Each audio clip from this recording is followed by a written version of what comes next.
Hi everybody and a warm welcome back to the channel. My name is Karen Saunders. Before I introduce my next guest, I just want to outline that this video will actually be split up into two parts, part A and part B. I have a special guest joining me, someone who isn't a Christian herself but has graciously agreed to share her personal experiences. The lady's name is Sonia, and Sonia is very close friends with ex-Jehovah's Witness and ex-Beroean Pickets member Sabine. They have been friends for over 25 years, and so as a result of that friendship, Sonia encountered experiences with Eric and Wendy when they visited Europe last year. Unfortunately for Sonia, the way she was treated didn't reflect the kindness, love or grace that true Christianity teaches. I want to make it clear that this interview is not about attacking anybody's faith or naming and shaming people, but about shedding light on the way people's actions and behaviour, especially when done in the name of a belief system, can impact others in a very negative way. This interview will provide a chance for all of us to learn, reflect and grow in understanding. Whether you're a Christian or not, this video and the content really serves as a reminder of how we should all treat one another, and if we mistreat others and it's brought to our attention, we need to be mature enough and Christian enough, Christ-like enough to take responsibility and own that behaviour. As I've mentioned at the beginning of other Beroean Pickets interviews with ex-members, please keep your comments civil and with kindness and compassion and empathy. It will go a long way to mutual respect between the viewer and the interviewee. Always, your cooperation in this matter is greatly appreciated. How are you going, Sonia? Hi, Karen, and good morning. Thank you. I'm very well. It's night time here. You're very, very well. Oh, that's very, very nice to hear. And it's so good to see you again, my friend. Yes, as a result of this interview process with different ones, we've become good friends. We've gotten to know one another, and it's a pleasure to have you on the channel talking about your own experiences. So obviously, today's interview is based on your time with the then Beroean Pickets group, the German Beroean Pickets group, when you were all in Switzerland and Eric and Wendy came to visit. You have a compelling story that I think everybody will be interested in, because it's actually from the perspective of somebody who was not a Christian at the time. So would you like to just tell us a little bit about yourself and what your experiences were when you were in the Beroean Pickets group? Sure, Karen. Well, thanks for having me, and I hope I'm going to make this not too long. Well, I've decided to come forward and share my perspective as a non-Christian who's had some insights into Beroean Pickets through friends and meetups over the past few years. And today in this interview, I'd like to clarify some events that were mentioned by others, also express my concerns regarding the behavior of Wendy and Eric, and most importantly for me, offer a broader viewpoint from my background in holistic health, especially when it comes to mental health issues. Initially, I have to say I overlooked some details because I'm the sort of generous, tolerant person, and I'm tolerant of different beliefs. It doesn't really bother me much, and so I usually dismiss things like incidental and just think, oh, I'm going to move on with my life and that's it. However, when I saw my friends being exploited, invalidated, bullied, and slandered, that has compelled me to speak out.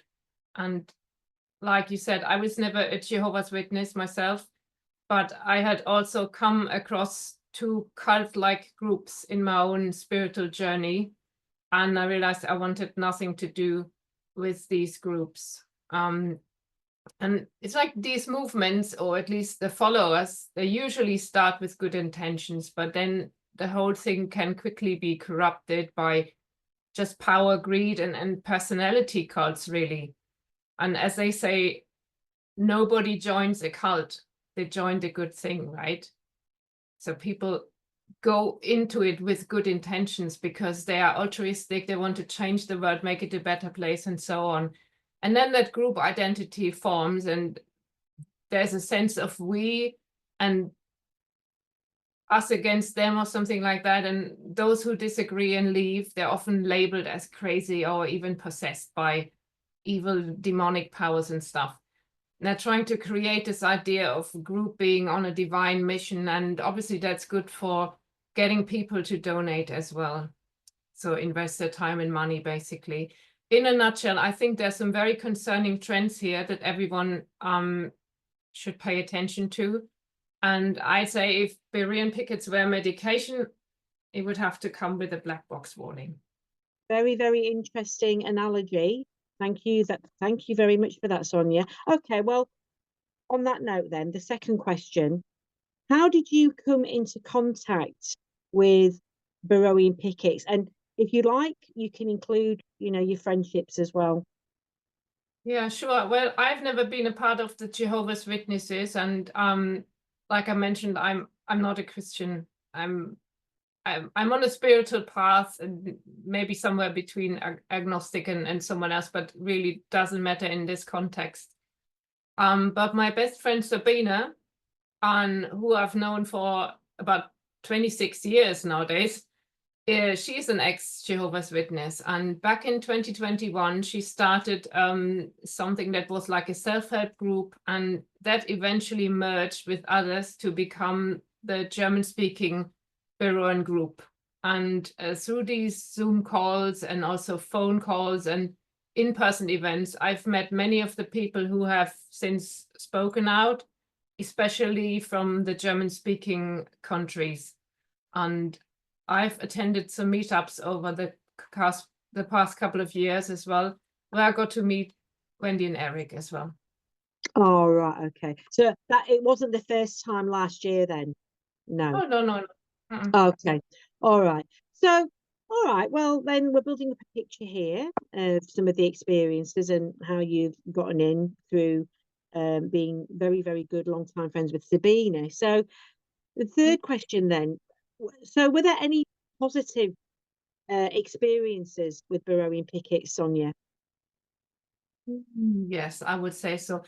For me, it was really inspiring to see so many people leaving Watchtower, which is a brave thing to do, and to see that these people were still holding on to their faith, not just becoming atheists. So I found it fascinating how they supported each other through that brave process. And also personally, I appreciate making friends with believers instead of atheist people. And I'm not here to change anyone's faith, or neither do I want to be recruited to become a Christian, like forcefully. Well, you never know. Maybe one day I'll join your path as well. You never know. But so yeah, everyone was really welcoming, and I enjoyed meeting people in what seemed to be a safe space, and it was nice to discuss faith topics without judgment. And I sometimes joined the Bible Zooms as well. And we also talked about other interests, like, whatever, sometimes cooking, health. And I was always happy to help and volunteer whenever someone needed support or had questions maybe about health or diet or, something like that. I'm the sort of person who likes to chat with people and help. And when I attended the Swiss meeting, it was also because I wanted to reconnect with our sister Margaret and meet some others who I knew from the Zoom calls. And it was quite funny. There was one sister, she came from very far to that meeting, and she was worried that no one would be there to speak in her language and she might be lonely. But we ended up speaking Spanish together, and it was really, really nice, and we had a good time. So she was very relieved that there was more people than just her husband who she could talk to Right. during the meeting, because she couldn't speak English or German. So for her, it was tough. And I was also impressed that people really passionately discussed the Bible and their faith, and sometimes it was until the wee morning hours. And it wasn't because they were forced; it was just genuinely passionate, and they were just having a really good time, and you know, too excited to go to sleep because they had all these ideas and wanted to share, and also get to know people who they hadn't met in person. And yeah, that's what these meetings are for, I guess. Mm. And I'm just listening to you and thinking back when I was talking with Sabina about these wonderful experiences, how I wish I had been part of those discussions. They must have been absolutely amazing and so encouraging and upbuilding, because, you know, I've come to love all of you, and I can only imagine the warmth and the care and, you know, even the sense of humor and everything else that was all wrapped, encapsulated in those meetings that went long on into the night. So yeah, beautiful, positive experiences in those conversations. So the flip side of that then, Sonia, when did you start to feel differently, negatively, in a negative way, negatively speaking, please? Well, there was a few situations where I thought something is a bit well, first of all, I come from a coaching background. I'm a health coach. But I've also used coaching in more corporate group contexts. So I'm used to working with groups of vulnerable people as well. I mean, talking about addicts or people who've been in prison, and you know, people with really severe kind of social problems, and sometimes very disruptive behavior. So that's my background, right? And I do understand that in a group it can be very tough to keep the peace. But I thought in a group with a shared faith, you know, there would be fewer conflicts, and if anything happened, people would just sort of, you know, make up with love and get over it. So I was quite surprised by how little tolerance some people have for different opinions. That was a shock to the system. And I felt some of that black and white thinking that is so typical of cults. It still remains in many ex-witnesses, and it takes time to get over it. And I have to say, because I've known Sabine for a long time, not so much nowadays, but years ago, I kept thinking, well, there's a little bit of that black and white thinking there. Don't you think, Sabine? And she did, you know, acknowledge, oh yeah, you're right. You know, even though I'm no longer in the witnesses, I still sometimes have the black and white thinking. So it does play into this dynamic sometimes. But, you know, I always say this little comparison. If my friend is on a diet and I want a cookie, then that's my choice, and I'll deal with the consequences, like putting on weight, for instance. And so for me, if someone wants to pray to Jesus, that's their decision, and I shouldn't stop them. But we're all adults with a free will. You all have the Bible and the scriptures of whatever you follow. And ultimately, we answer to God, not each other. And honestly, if I were an atheist, I would probably find this quite hilarious. Like watching some kids argue about who's got the best imaginary friend and what they look like, and so on. But I'm not an atheist, I'm a believer. So I actually find these debates quite sad. And I think as humans, our understanding of God is limited. We are humans, so we're limited. And arguing about it for me seems quite pointless. Mm. Oh, yeah, just listening to you there, you've made so many valid points on black and white thinking. I think it's fair to say, um, and I can also imagine Sabina being humble, well, you know, when you pointed that out in a very loving way. But unless you've been a Jehovah's Witness, I'm not making excuses here. Um, like for me, it was 35 years. Your critical thinking's in a coma. You're just programmed to believe in a certain way, you know. So to unpack all of that and to dissect it and then start changing the you know, the synapses, the neuro patterns of thinking. It's quite a fate for a lot of people. It's very, very hard to overcome. But I take exactly what you're saying on board with dual thinking, black and white thinking. Sometimes it can be a bit frustrating, especially when you're free thinking and free flowing like yourself.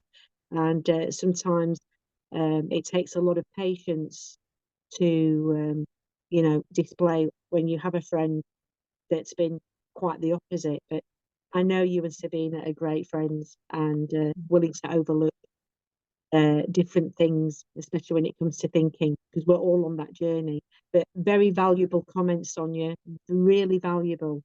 So on that note then, what were the uncomfortable experiences that you personally encountered? Well, this is going to be a bit of a recopulation, and yeah, but some details have to be included, otherwise, you know, it's like, oh, where's the details, where's the facts? Yeah. So here we go. Exactly. No, And this is what it's all about. It's your interview, my friend. Go ahead. when we were in Switzerland, there was this day where Sabina was supposed to pick up Eric and Wendy in Switzerland, and so she had this text message the night before, if she could come to breakfast at 7 a.m. To have a meeting. And so that came out of the blue, and she would have needed to set off at 5 a.m.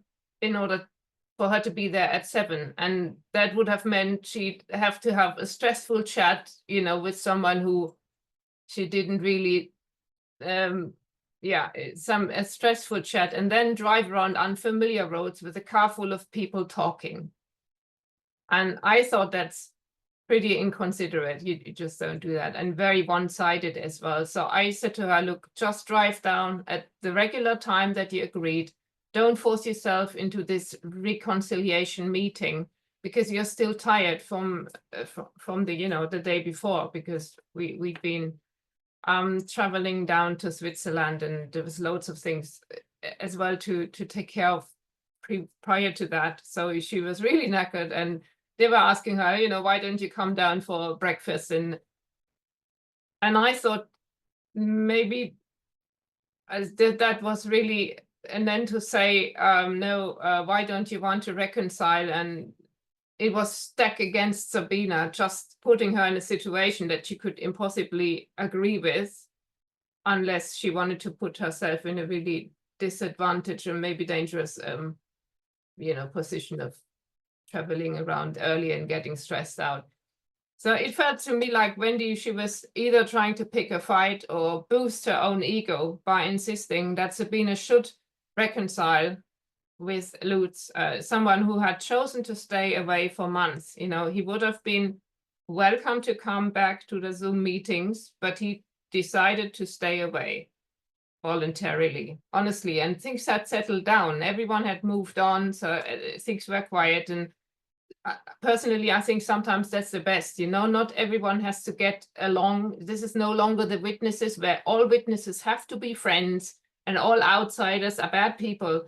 No, this is the free world now. So I think, yes, you do make attempts to keep your group peaceful and everyone get along, but sometimes there are people who are not compatible, and you just have to accept that. And that was my impression. Everyone had accepted, yeah, maybe it's agree to disagree and just keep it that way. But so everything had settled down and everyone had moved on, in my opinion. And then this thing came, Wendy really hammering in that reconciliation was the thing to do.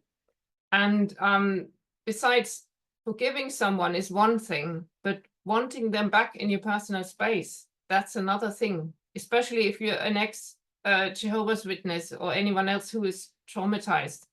You just want to feel safe. You don't want to be around people who make you feel uncomfortable or who have hurt you in the past.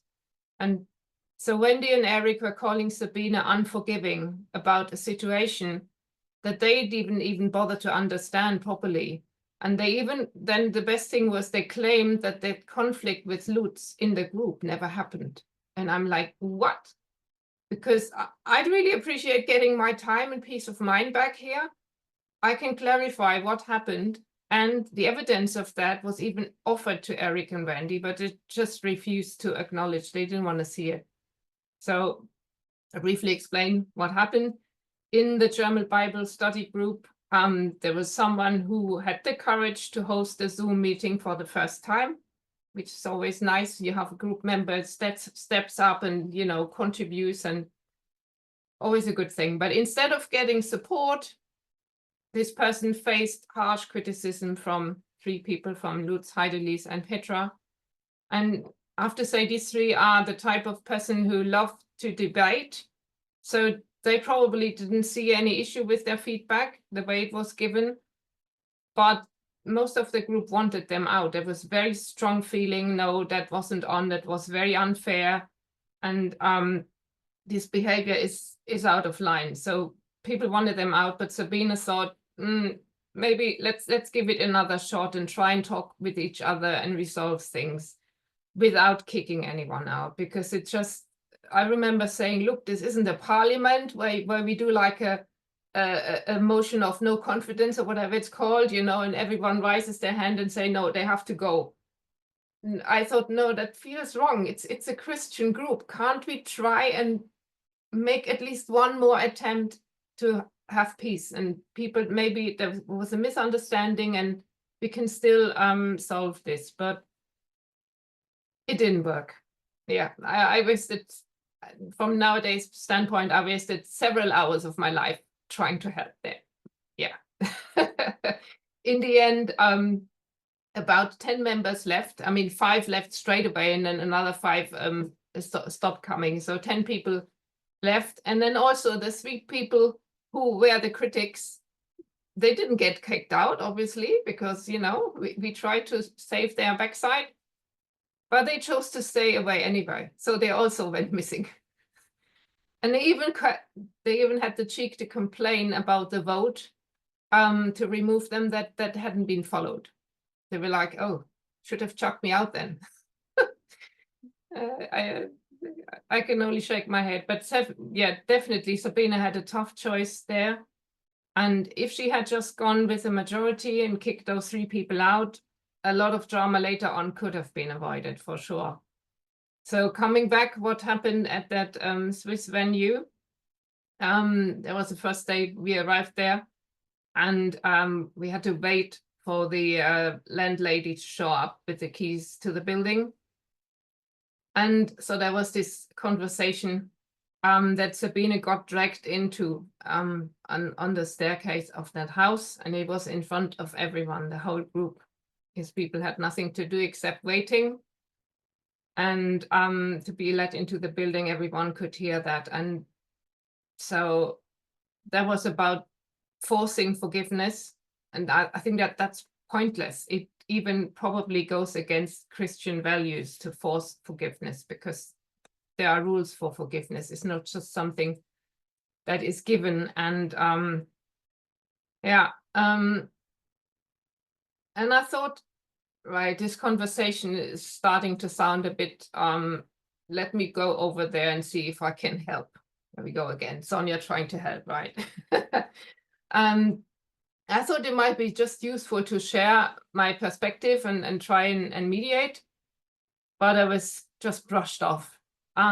They asked me, so why do you think Lutz is less credible than Sabine? And then I said, well, yeah, I get your point. Why is one person less credible than another? What can I say to elaborate? And I said, look, one example,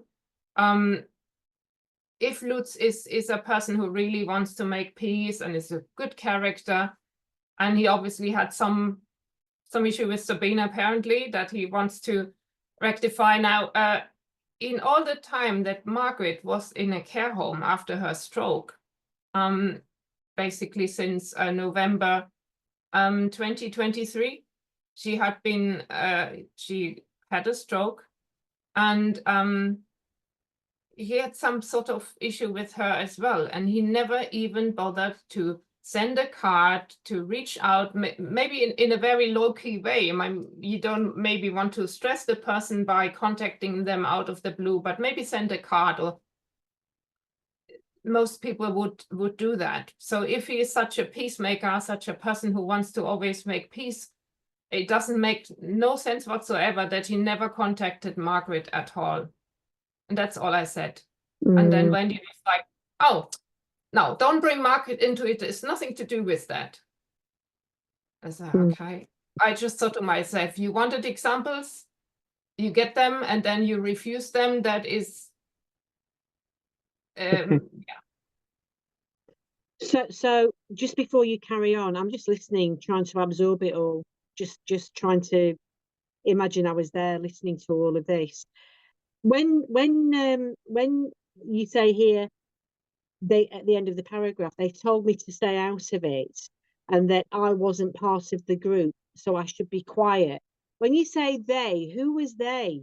Who told you to be quiet?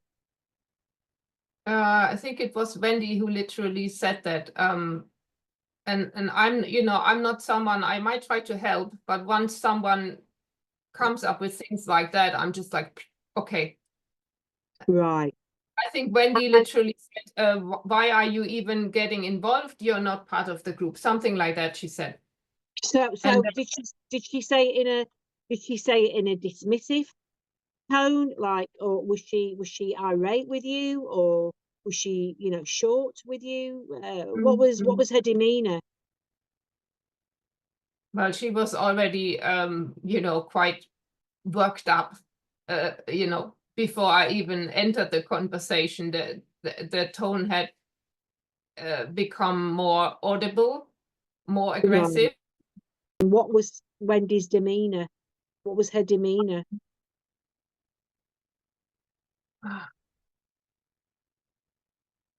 Well, it wasn't friendly. It was maybe not overly aggressive, but just like, why are you, and it's none of your place. And to be honest, in that moment, I felt completely invalidated. I bet. Imagine you're actually trying to help, and you are sort of a more neutral person, perhaps, who thinks, okay, I'm not as involved, maybe I can help. So you go in with good intention of helping, of just adding one thing that might clear up the matter, might give another perspective, and then you're being told, no, stay out of it. Your argument, which essentially they asked for an argument. They said, why is that person less credible than another, Then I said something, then that was invalidated, and then on top of it, because obviously I had brought up something that was a valid reason, they had to go to the personal level and say, oh, no, we're not listening to you anyway, because you're not part of the group, go away. And in that moment, I just felt invalidated, like a second-class person, and I felt something breaking inside me. And I realized, no, I can't trust these people again. I'm done here. And I meant it. I'm done. And I have to say, doing this interview also feels uncomfortable for me, because I'm a people pleaser, recovering people pleaser, I should add. And I really I don't like the idea of saying something that might upset someone. But I've come to understand that staying silent just to avoid upsetting someone is really is giving a nod to things that can hurt others. And I don't want to do that. Oh, right. Okay. Well, I just want to say, first and foremost, I know that it took a lot for you. You're very brave, very courageous. And the fact that you're doing this interview, not only to share your negative experiences and your positive experiences as well, but, knowing what you've just said, that there's lots of people that will be tuning into this interview who will be encouraged and upbuilt by your experience, even Jehovah's Witnesses coming out of the organisation. Because the thing is, Sonia, everybody has to look at it from different perspectives. And we're not here to say a certain person can't join Beroean Pickets, but what we are here to say is, on the back of what you've just said, if you do choose to join Beroean Pickets, there's a guarantee, there's a slight chance, or there's a chance even, I'm just going to say it, that you could be harmed. That you could be harmed. When you hear about, when I'm listening to you right now, sharing your experience about the way Wendy spoke to you, that's why I was asking you what was her demeanour, because I was trying to get the right understanding. But you said she was already elevated and quite aggressive, so it couldn't have been a pleasant experience for somebody like yourself. And I reiterate to the audience, at this stage you're not a Christian, and their whole ethos is about bringing people to Christ. Okay, so it's a very, very bad example and a bad witness, really, for born again Christians. You know, yeah, please, have you got anything else to say, Sonia? Thanks. Yeah, so then we had this event in Switzerland, that meetup, and obviously the landlady came and everyone was let into the house, and then the whole thing was, we were meant off to have a nice time together, everyone. And I noticed that Wendy tried to make small talk and somehow engage with me, and I just kept my distance. I just did the bare minimum of conversation, because you know, you can't, I might have a nice face and be a people pleaser, but I'm not stupid. So when someone crosses me that way, the barrier goes up inside, and it's like self-protection 100% maximum. Yeah. And Well, I was just going to say, if she had have approached you on that matter, on that score afterwards, and said, "Look, I apologise. I was absolutely out of order the way that I spoke to you," there might have been some sort of leeway for you. I mean, maybe the person that I've come to know in you, you're a very, very pleasant person who's willing to overlook people's faux pas if they're genuinely sorry. But there was nothing like that from her. She just carried on. She just tried to forget what had happened and carried on talking as though everything was normal. Yeah, of course, you're not going to buy into that.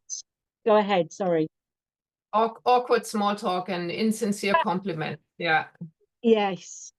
One can try, but no, I mean, I noticed little things, and you see that what I'm about to say, these things might sound a bit narrow-minded or petty, and that's really the tricky part when it comes to dealing with these two. Whenever you criticize them, they say, "Oh, where's the examples? What do you mean?" Anyone can say anything. Okay, good. So you want examples? I have to become a little bit nitty-gritty and provide examples. And one thing I noticed in this event, it was a big house and big group of people. So almost everyone, I would say, pitched in with doing the chores in the house. Especially the ladies did such a great job. But not only ladies, but you know, people cooked, cleaned, and organized things, and it was just beautiful. And I noticed that Wendy seemed to always look for an audience to showcase her efforts. Like, everyone was doing chores, but when she did something, she made sure everyone could see it. That sort of thing, like almost a humility competition. Like, I'm so humble and I love to serve others, and that sort of thing. And another thing that really annoyed me, she doesn't respect personal space. I'm an introvert person, and most people know that. And I do need my space. And one evening, we were eating, or I was still eating because I'm a slow eater. And so something moves behind my head. So Wendy, she snuck up on me from behind while I was eating. And then she asked, "Can I give you a kiss?" And it already happened. She didn't wait for my answer. So she kissed me while I was eating. And I said, I'm eating. What's this all about? And she said, "Because I love you."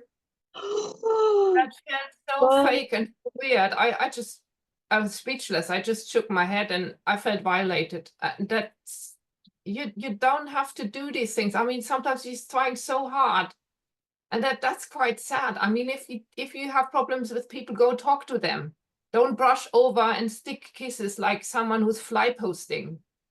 That is making kisses cheap. That is abusing love and affection and those gestures that are actually the beautiful things that humans have to convey their feelings for others, but they shouldn't be used for fake demonstrations and maybe showing that everything is okay. I've just given Sonia a kiss and I said, I love you, so everything is okay now, people.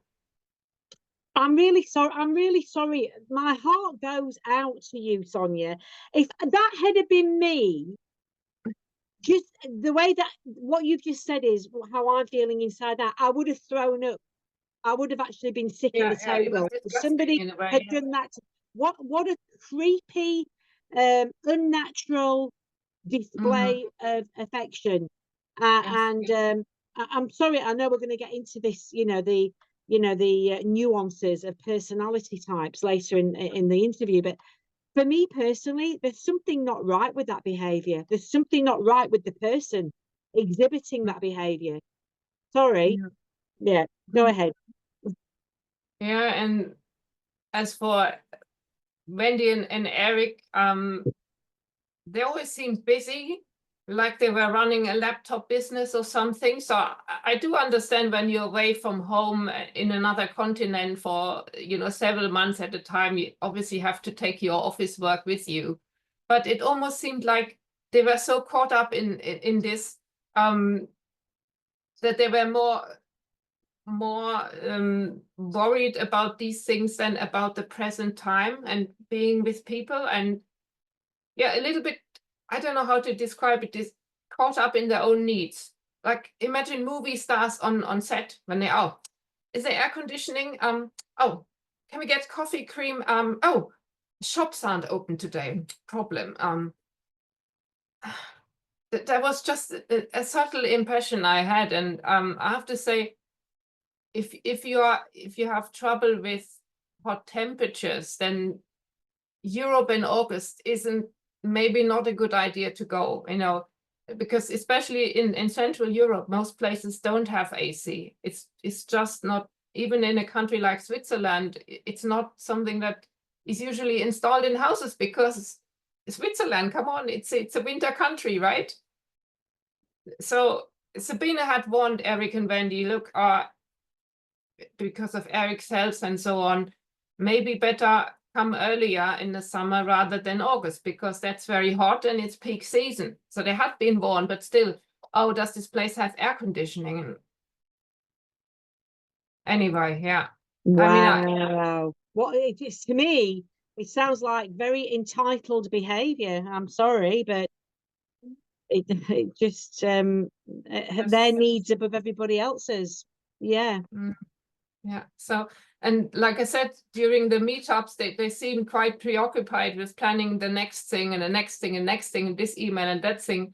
And they almost forgot being present with the people that actually, I mean, like they had traveled from another country, but we had also traveled.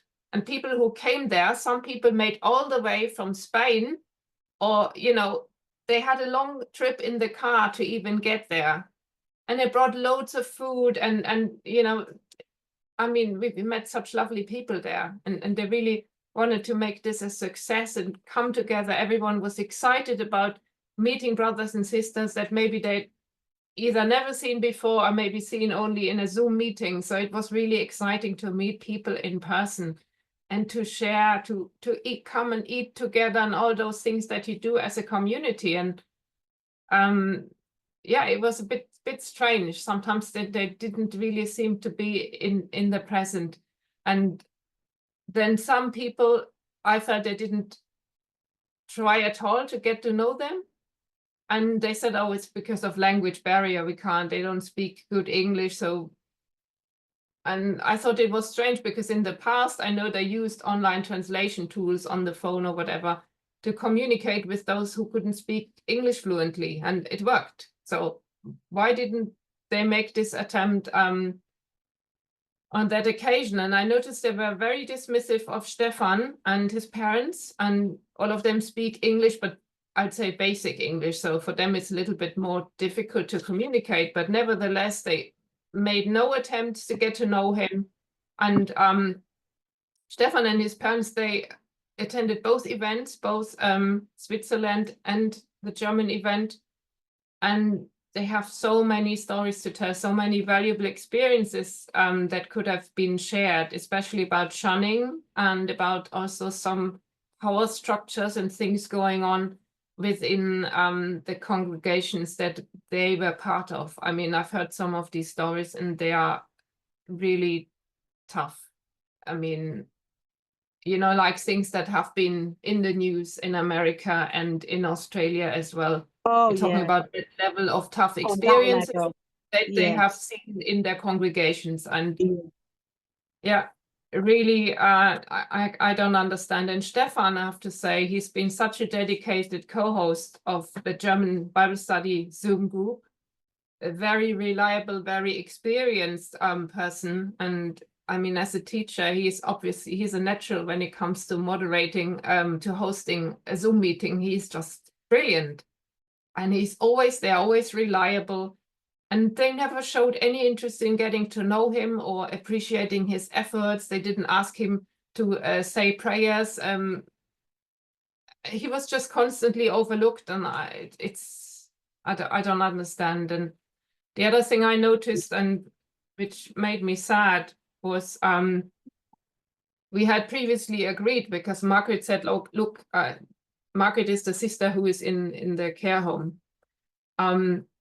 So she said, oh, come on this day, because there's going to be a special little event, and it will be a little concert, and I would really love for all of you to come and, you know, join in. And we said, okay, we'll do that. And this was communicated previously to Eric and Wendy, and they had said, yes, okay, no problem, we'll do that. So it was part of the travel plan.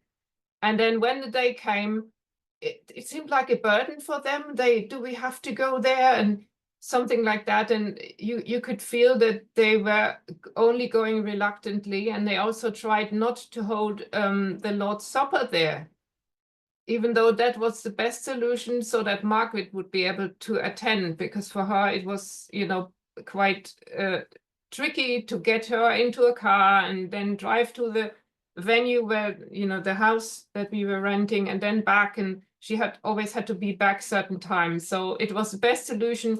Do the Lord's Supper in the care home. There was even a room for it that we could use. So everything had been arranged. We'd done that before. And so yeah, but this behavior was strange. And then at the concert, it was bizarre, but Wendy's behavior, that was really odd, quite provocative and attention seeking. It was like dancing around like a teenager, maybe not, but she was dancing around to music where you shouldn't be dancing, like Kumbaya, My Lord. I don't think you dance to that sort of music. I'm not an expert, but yeah. And I thought this is wrong. There's like really elderly, respectable people and everything nice, and then one person is jumping around like being the center of attention, and very bizarre. Anyway, so yeah, Wendy, she's like a textbook case of love bombing. I've never seen a better or a creepier maybe love bomber than Wendy. But so she was dishing out kisses like fly posting. I told you one example already. And then those insincere compliments. And I think she's basically telling everyone what she thinks they want to hear in that moment. And that might even change. So she might tell one person one thing, and the next minute she tells someone else the exact opposite, just as she sees fit. I think just listening to you again, this woman, and I'm just speaking, it's an educated guess, it's an educated observance based on what you're saying. This woman doesn't know how to regulate her emotions, and she is, when you say looking at how other people want her to behave, in my humble opinion, this is what somebody with narcissistic personality traits does. They actually mirror what they think people want to see. And it smacks everything that you've said has smacked of that personality type thus far. Um, love. You mentioned love bombing, uh, dishing out insincere compliments. You know, people aren't stupid. Like you said, people are not stupid. They know when somebody's being insincere and fake. Yeah. And I just feel sorry for you all having to witness this. My heart goes out to all of you, really does. Oh, But you sorry. see, Karen, maybe it's a good thing, because sometimes you have to see it like in an over the top way, because then your eyes open and you can see the full picture. And if things are more subtle, then you carry on, and that thing just drags on through your life and causes, in the end, even more harm and even more hurt. And I'm kind of grateful that these things kind of blew up, because it would have been a dead end road, really. It would have been torturous. It would have been torturous. You got off at the earliest train stop that you could, you know. If you'd have stayed on the train a bit longer, who knows what might have happened. Yes, yes, definitely. And thinking of Sabina as well, well, they were quite happy to accept her chauffeur services, and oh yes, we can take her car and we do this and that. And she and other people booked hotel rooms for Eric and Wendy in advance. And then they didn't even bother to cancel when they changed their plans. They just changed their plans, and they didn't say, oh, look, hadn't you booked that hotel? Could you please cancel? No, nothing like that.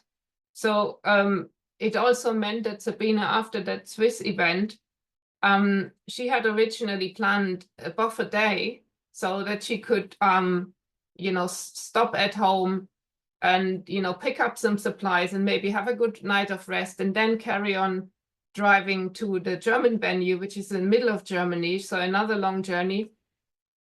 But no, Eric had somehow in the travel plans got rid of that buffer day. So it meant Sabina all of a sudden would have to go from Switzerland to South Germany, and then in one go up to Harz Mountains, which is, geographically speaking, is sort of the middle of Germany. But it's a long journey and stressful journey, and that's why I ended up going to the German meeting. I had no intention of going there. I thought I go to the Swiss one because I want to see Margaret and Suzanne and so on. That was my plan. So I spontaneously said, no, I can't let her go on that car trip alone all the way. That is not, it's not happening. I can't. So I'm just gonna pack a few bits and bobs and pick up a few clothes and join and come along to the other meeting. As any true friend, would have done. Because I know from Sabina's interview as well, she was in agony. I mean, that lady, she wasn't just tired, she'd had molars removed. And honestly, so selfish, these people. They're displaying very, very selfish behaviors. Exactly. That I haven't even mentioned that. I mean, that was already, it was kind of healing at the time, but still, that had happened previously when they went to the Netherlands together. She was still with a very big cheek and pain, and couldn't even eat properly. So yes, I mentioned the German meetup happened after the event in Switzerland, and I, without having planned to, I went to that one as well. And obviously the whole atmosphere was quite strange and tense. They did obviously show up, but Eric and Wendy somehow decided that the venue wasn't up to their standards and they had to sleep somewhere else, even though they would have had the nicest room, quiet room, big double bed. It's not that we don't plan for people to have nice rooms. If they're a couple, they can have a nice room, but no, wasn't good enough. So they ended up staying somewhere else. And so there was this one evening, we were supposed to clear the air, have a conversation. And then it was said, because some people didn't speak very good English, if I could translate. And I said, yes, okay, I'll try. And I tried, but it got very chaotic. People were obviously emotions running high, and I just couldn't keep up with all the comments. It was impossible to translate. And I also, I felt a bit of anger and discomfort, because I felt if I wanted to say something myself, there was just no chance. I just had that feeling, no, don't even bother, because no one is gonna listen. Or and anyway, I'm not part of the group, as Wendy had suggested. So, but still, I contributed to the cooking, the cleaning, the you know, keeping people happy, maybe even doing some counseling here and there, talking to people about their issues, about how they feel, about their health, and so on and so forth. And I noticed during that debate, that conversation in Sorge, at one point, Eric repeatedly asked Sabine the same question. He was like on loop. He kept saying the same thing over and over again. And no, you must only answer this question. Don't say anything else. You are going to answer this question now, he said to her. That was like trying to trap her inside this little, you know, in a little prison, in a question prison, so she couldn't talk to anyone else, or, you know, participate in the general conversation. And that was like a no-win question. And that is a rhetorical device, which I would say is dark, you know, very kind of dark science. You ask someone a question where they can't win. So no matter how they answer the question, it's going to make them look bad. And that's the whole purpose of it. So we're talking about that sort of question. And I mean, Eric is someone who, most important thing for him is being right all the time. He's very intellectual. I mean, I'm sure most of you listening have probably read his book or his books. And he sure does a brilliant job at picking out these intellectual things and doctrines and stuff. But he does love being right. And that is very important to him. And he uses also very intellectual language. Thank you for watching part A of this video interview. In part B, Sonia will be discussing mental health and religious trauma. She has a background in holistic coaching, so we look forward to listening to what Sonia has to say in the next video. Thank you for watching.